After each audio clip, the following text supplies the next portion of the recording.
very warm welcome to my fellow citizens and to all the local and foreign visitors to my legendary Istanbul, which happens to be the only city in the world to spread out onto 2 continents. Before you start exploring its historical sites and taste its outstanding cuisine, let me introduce you to my extraordinary story. For centuries, the world has known me as the Maidens Tower. However, 2,500 years ago, when a rather modest version of myself was first tasked with watching guard over the Bosporus, the strait between Europe and Asia, my original name was Leandros. It was the Athenians in 410 BC who first ordered my foundations to be laid on the rocks on which I stand today.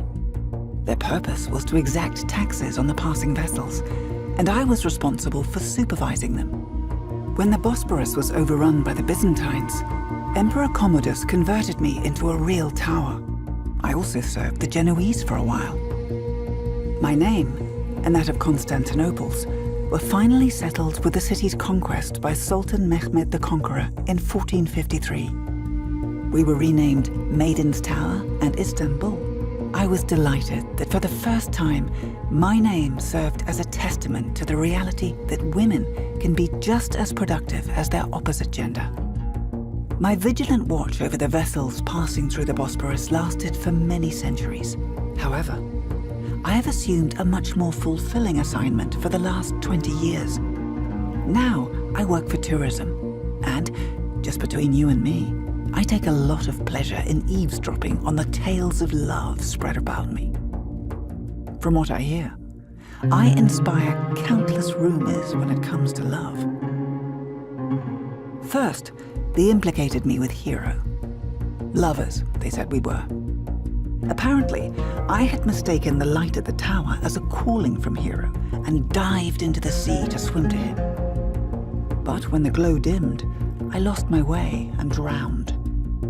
Hero then, the rumor goes, dived into the waves and drowned also. What a load of nonsense. No such thing ever happened. And then there's the one about the prophecy involving my father, the king. He was fooled into believing that I would be bitten by a snake on the day I turned 18, so he locked me in a tower. But I still met my death from a snake smuggled into the tower in a basket of grapes. Yet another fabrication. The Ottomans gossiped about me just as much. They told the story of my father hiding me in the tower to protect me from my suitor, Sayyid Batal Ghazi. But he stormed the tower and snatched me away to his awaiting horse in Üsküdar, and we vanished into thin air. This story is no more true than the others. It's just a load of gossip. The very same storytellers would have you believe that all the lighthouses on the Bosporus, and even the Anatolian fortress, are in love with me. I have not even bothered to deny all those fibs. And there is yet another rumor being bandied about that has a dash of truth. Well, it might be time to admit to it. In the year 507, in what was then Byzantium, a tower was erected to serve as a dungeon. 840 years later, it was transformed into a much taller tower of 63 meters for the purpose of looking out for fires in the city. It was named the Galata Tower. One day, while doing his duty, he cast his gaze upon me and was smitten by my serene beauty as I stood like a white swan amongst the harsh waves beating my skirt. Galata Tower's eyes sparkled as Cupid's arrow hit his heart. It was love at first sight. He stole his gaze away, not to be distracted from his important task of fire watching, but his heart stayed with me. Alas, it was only centuries later, in 1632, that I learned about his passionate love for me when he finally found an opportunity to confess his love. We were in the days of the Ottoman Empire, with Sultan Murat IV on the throne. Our famous engineer Hezarfen Çelebi was to try his self-designed silk wings to jump from Galata Tower's balcony and fly across the Bosporus to land at Üsküdar on the Asian side. Galata Tower pleaded with him to drop all the love letters he had written for centuries on my lap as he flew over.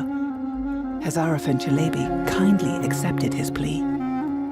There I stood that day, my feet in splashing waves and with tears in my eyes as I watched the pages flutter around me and Cupid's arrow touch my melting heart as I read the most delightful love letters ever written. Trembling with excitement, I lodged a plea that, should our love endure all hindrances until we unite, let this be a night with the moon watching over our embrace and the skies blessing us under a shower of stars, birds fluttering their wings, waves dancing with joy, and all colors in the universe meeting in jollity. For almost 400 years after that day, I served my magnificent city even on the darkest and most difficult days, without grievance, in the hope that one day I would embrace my lover. As time is endless, and true love never dies, that day finally came on a night just as I had wished. As you witness our union, if our relation seems a little exaggerated, bearing in mind this greatness of our everlasting love through the ages, please forgive and bless us. We, the Maidens and Galata Towers, greet and welcome you in the city of legends and wish every one of you true love as great as ours.